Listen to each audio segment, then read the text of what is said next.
ನಮ್ಗೆ ಒಂದು ಮಾಹಿತಿ ಬೇಕು. ಇದು ಮನೆ ಹೋಗದ ಗ್ರಾಮದಲ್ಲಿ ಒಂದು ಮನೆ ಒಬ್ಬ ಲೇಡಿ ಇರೋದ್ರಿಂದ ಈ ಮನೆಯಿಂದ ವಾಸನೆ ಬರ್ತದೆ. ಮಗ ರಂಗಾಟ ಅಂತ ನಮ್ಗೆ ಕರೆ ಮಾಡ್ಬೋದು. ತದನಂತರ ನಮ್ಮ ಬೀಚ್ ಸಿಬ್ಬಂದಿ ಮತ್ತೆ ನಮ್ಮ ಧಾರವಾಡ ಗ್ರಾಮೀಣ ಪೊಲೀಸ್ ಅಧಿಕಾರಿಗಳು ಹೋಗಿ ಚೆಕ್ ಮಾಡಿದ್ರು. ಆ ಬೀಗ ಇತ್ತು. ಆ ಬೀಗ ಮನೆ ಹೊರಗಡೆ ಬೀಗಾಗೆ ರೇಟ್ ಮಾಡಿ ಎಂಟರ್ ಆದ್ಮೇಲೆ ನಮ್ಗೆ ಗೊತ್ತಾಯ್ತು ಅಲ್ಲಿ ಒಬ್ಬ ಲೇಡಿಗೂ ನಮ್ಗೆ ಶವ ಸಿಗ್ತದೆ. ಆ ಶವ ಪ್ರೈಮರಿ ನೋಡಿದ್ರೆ 2-3 days ಡೆತ್. ತದನಂತರ ನಾವೇ ಸಸ್ಪಿಷಿಯಸ್ ಡೆತ್ ಅಂತ UDR ಕ್ರಿಯೇಷನ್ ಮಾಡಿ ಪೋಸ್ಟ್ ಮಾರ್ಟಮ್ ರಿಪೋರ್ಟ್ ಬಂದಾದ್ಮೇಲೆ ನಮಗೆ ಕನ್ಫರ್ಮ್ ಆಯ್ತು ಮರ್ಡರ್ ಇದೆ.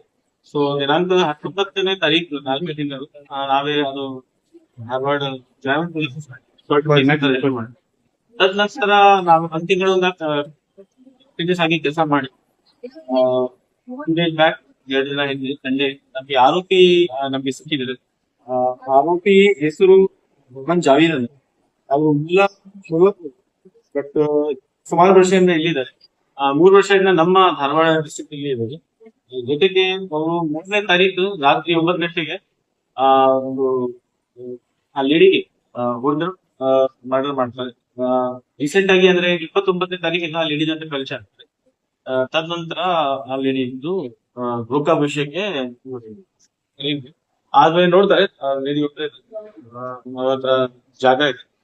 ಸೊ ಲೋಕಾಗೋಸ್ಕರ ಮರ್ಡರ್ ಬಗ್ಗೆ ಏನಂತ ಕೇಳ್ತಾ ಇದ್ರು. ಆ ಮರ್ಡರ್ ಬಗ್ಗೆ ಅಂದ್ರೆ ಅಮೌಂಟ್ ಗೋಸ್ಕರ ಲೋಕಾಗೋಸ್ಕರ ಅವರು ಗೋಲ್ಡ್ ಚೈನ್ ಮತ್ತೆ 5,000 ರೌಂಡ್ ಮತ್ತೆ ಒಂದು ರಿಂಗ್ ಟೋಟಲ್ 34 ಗ್ರಾಮ್ ಲೇಡಿ ಇಂದ ಇಟ್ಕೊಂಡು ಒಂದು ಮನೆಯಲ್ಲಿ ಇನ್ವೆಸ್ಟಿಗೇಷನ್ ಬಹಳ ಲಾಂಗ್ ಆಗಿದೆ ನಮ್ದು. ಯಾಕಂದ್ರೆ ಇದರಲ್ಲಿ ನಮ್ಗೆ ಫಸ್ಟ್ ಯಾವ್ದು ಬ್ಲೂ ಇರಲಿಲ್ಲ. ಮತ್ತೆ ಅದು ಗಾಳ ಪ್ರದೇಶದಿಂದ ಯಾವ್ದು CCTV ಕ್ಯಾಮೆರಾ ಫುಟೇಜ್ ಸರಿಯಾಗಿ ಸಿಗ್ಲಿಲ್ಲ. ಬಟ್ ಒಂದು ಸಣ್ಣ ಕ್ಲೂ ಮೇಲೆ ಮತ್ತೆ ಲೇಡಿನೂ ಅವರು ಒಂದು ನಂಬರ್ ಬರ್ತಿದ್ರು. ಆ ನಂಬರ್ ನಮ್ಗೆ ಸಿಕ್ಕಾದ್ಮೇಲೆ ನಾವೇ ಅದೆಲ್ಲ ಚೆಕ್ ಮಾಡಾದ್ಮೇಲೆ ನಿಧಾನ ಫಾಲೋ ಮಾಡಿದೆ ಸರ್ವೆಲೆನ್ಸ್ ಮೇಲೆ ಮತ್ತೆ